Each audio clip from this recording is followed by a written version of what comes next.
Aujourd'hui, on va décortiquer un concept qui est en train de transformer notre façon d'apprendre, de travailler et même de vivre, la gamification.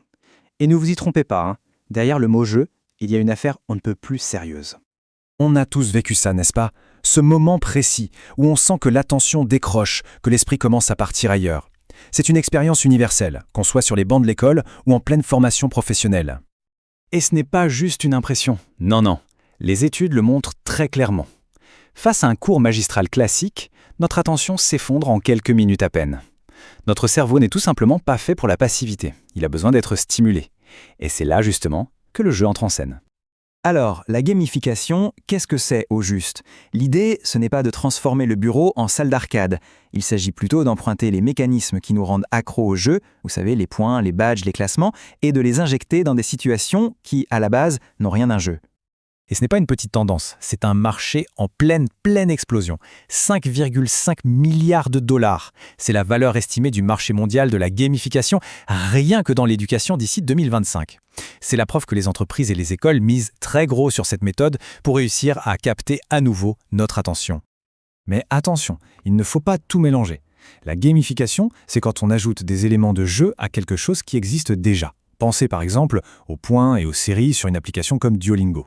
A l'inverse, un serious game ou jeu sérieux, c'est un jeu complet, conçu dès le départ pour enseigner quelque chose, comme un simulateur de vol pour les pilotes. La nuance est vraiment importante.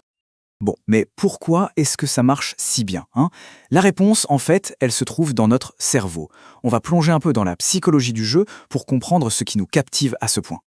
Vous voyez, les jeux qui nous accrochent vraiment ne sont pas juste amusants. En fait, ils répondent à 3 de nos besoins psychologiques les plus profonds. D'abord, l'autonomie, c'est-à-dire le besoin de contrôler nos choix. Ensuite, la compétence, ce plaisir de sentir qu'on progresse, qu'on maîtrise. Et enfin, la connexion sociale, le besoin de se sentir lié aux autres. C'est ça, le cœur de la théorie de l'autodétermination. Et si on veut aller plus loin, il existe des modèles comme le cadre Octalysis, qui décompose notre motivation en 8 grands moteurs. Parmi les plus évidents, on a bien sûr l'accomplissement, qu'on nourrit avec des badges et des scores, mais il y a aussi l'influence sociale, activée par les classements, ou encore le sens, ce sentiment qu'on contribue à quelque chose qui nous dépasse. La gamification est donc un outil super puissant, mais comme toute épée, elle peut être à double tranchant. Si on l'utilise mal, ça peut même être contre-productif. Alors voyons comment s'en servir correctement. Pour que ça marche, il y a en gros 5 règles d'or. 1. Avoir des objectifs clairs. Le jeu doit toujours servir l'apprentissage, pas l'inverse. 2. La simplicité. Trop de mécanismes, trop de points, ça tue le jeu. 3. La personnalisation. Il faut que ça s'adapte au niveau de chacun.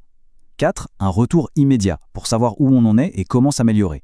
Et enfin 5. La connexion sociale, pour encourager soit la collaboration, soit une compétition saine. Mais que se passe-t-il quand on s'y prend mal? Parce que oui, la gamification comporte des risques bien réels. C'est crucial de les connaître pour ne pas tomber dans certains pièges. Voilà le danger numéro 1, le fameux piège de la récompense. Quand la course au badge et au point devient plus importante que la leçon elle-même, on tue le moteur le plus puissant qui soit, le simple plaisir d'apprendre. La motivation externe, la carotte, prend le pas sur la motivation interne, la curiosité. Ensuite, la compétition. Un classement, ça peut être un super moteur pour certains, c'est vrai, mais ça peut aussi devenir une source de stress et de démotivation pour tous ceux qui sont en bas de la liste. Mal gérée, la compétition peut créer des divisions et une ambiance vraiment négative. Et ça, c'est peut-être le point le plus critique, l'illusion de l'engagement. Cliquer partout, participer, accumuler des points, tout ça ne garantit absolument pas une compréhension profonde. On peut être très actif en surface, sans pour autant maîtriser le sujet. Et ce décalage, il est bien réel. Des études montrent un schéma très clair.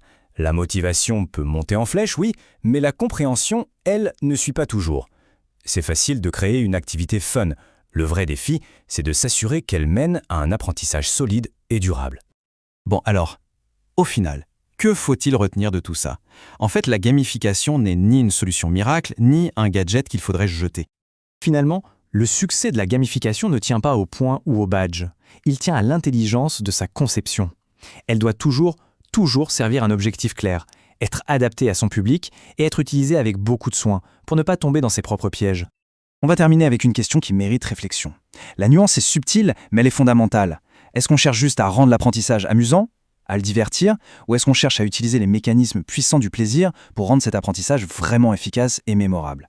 La réponse à cette question, elle déterminera sans doute l'avenir du jeu dans nos vies sérieuses.